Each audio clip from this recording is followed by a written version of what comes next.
ప్రజా సేవే లక్ష్యంగా రేవంత్ ప్రభుత్వం పనిచేస్తుందన్నారు మంత్రి వివేక్. అధికారంలోకి రాగానే హామీలు అమలు చేస్తున్నామన్నారు. రాష్ట్రంలో 12 ఏళ్ల క్రితం కాంగ్రెస్ ఇచ్చిన ఇండ్లు తప్ప గత ప్రభుత్వం ఇచ్చిన ఇండ్లు లేవన్నారు. దుబ్బాకకు మరో 3500 ఇళ్లు మంజూరు చేస్తామన్నారు. మెదక్ జిల్లా చేకుంటలో బోనాల ఉత్సవాల్లో పాల్గొన్నారు మంత్రి. సడ్రంగు బ్రదర్స్ ఆధ్వర్యంలో జరిగిన ఫలహారం బండి ఊరేగింపులో పాల్గొన్నారు. మహంకాళి అమ్మవారికి పూజలు చేసుకోవడం సంతోషంగా ఉందని తెలిపారు మంత్రి వివేక్ వెంకటస్వామి.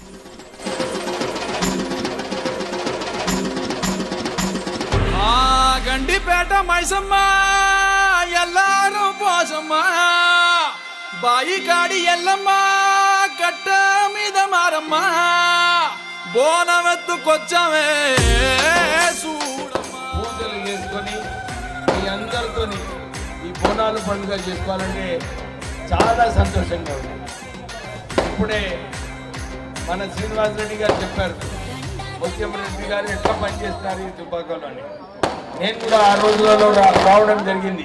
తెలంగాణ ఉద్యమంలో చేగుంటాకి వచ్చి మన ముత్యంరెడ్డి గారితో ఇక్కడ పలు కార్యక్రమాలు పాల్గొనడం జరిగింది.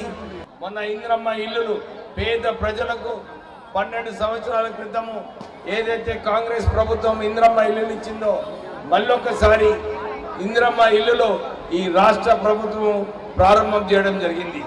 మన ఈ దుబ్బాక నియోజకవర్గంలో 3500 ఇల్లులు శాంక్షన్ అయినాయి. అందరు కూడా తొందరగా ప్రారంభం చేసుకోవాలి. ఎందుకంటే ఇంకొక 3500 ఇల్లు త్వరలోనే రాబోతున్నాయి. మీ అందరికీ కూడా రేవంత్ రెడ్డి గారు కంకణం కట్టుకున్నాడు. మాట ఇచ్చిన మాట నిలబెట్టుకుంటా నేను ఇంద్రమ్మ ఇల్లులతో పాటు వారందరికీ కూడా 200 యూనిట్లు ఫ్రీ కరెంట్ ఇవ్వడము, రాజీవ్ ఆరోగ్యశ్రీ పథకం కింద 10 లక్షల రూపాయలు ఫ్రీ ట్రీట్మెంట్, మహిళలకు ఫ్రీ బస్ ట్రావెల్, దాంతో పాటు గ్యాస్ కూడా 500 రూపాయలలో ఇవ్వడం జరుగుతుంది. కానీ ఇది సరిపోదు.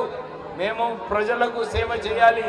అన్ని ప్రాంతాలలో మంచి విద్య వైద్యము చౌక ధరలో చేయాలని చెప్పి రాష్ట్ర ప్రభుత్వం కంకణం కట్టుకుంది. మన ఈ ప్రాంతంలో కూడా నేను మొన్న డిస్ట్రిక్ట్ రివ్యూ మీటింగ్ అయినప్పుడు మీకు కూడా ఒక ఇంటిగ్రేటెడ్ స్కూల్ తీసుకొస్తానని చెప్పి నేను మాట ఇవ్వడం జరిగింది. మీ అందరికీ కూడా ఒక్క విషయం చెప్పాలి.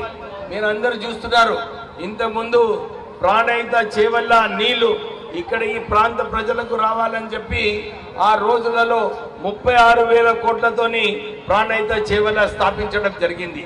కానీ టిఆర్ఎస్ ప్రభుత్వం వచ్చిన తర్వాత కేవలము రీఇంజనీరింగ్ అని చెప్పి ఇది కాళేశ్వరంకు తీసుకుపోవడం జరిగింది. కాళేశ్వరం కూలిపోయింది. 4 సంవత్సరాలలో 1200 టీఎంసీ నీళ్లు రావాలి కాళేశ్వరం ప్రాజెక్టు, కానీ కేవలం 60 టీఎంసీ నీళ్లు వచ్చినాయి. ఎవరైతే చెప్తున్నారో ఇక్కడ ఈ ప్రాంత ప్రజలకు కాళేశ్వరం నీళ్లు వచ్చినాయని అదంతా తప్పు. ఎందుకంటే ఇంతకుముందు కాంగ్రెస్ హయాంలో ఎల్లంపల్లి ప్రాజెక్ట్ ఏదైతే కట్టినారో దాని ద్వారానే మనందరికీ నీళ్లు లభిస్తుంది.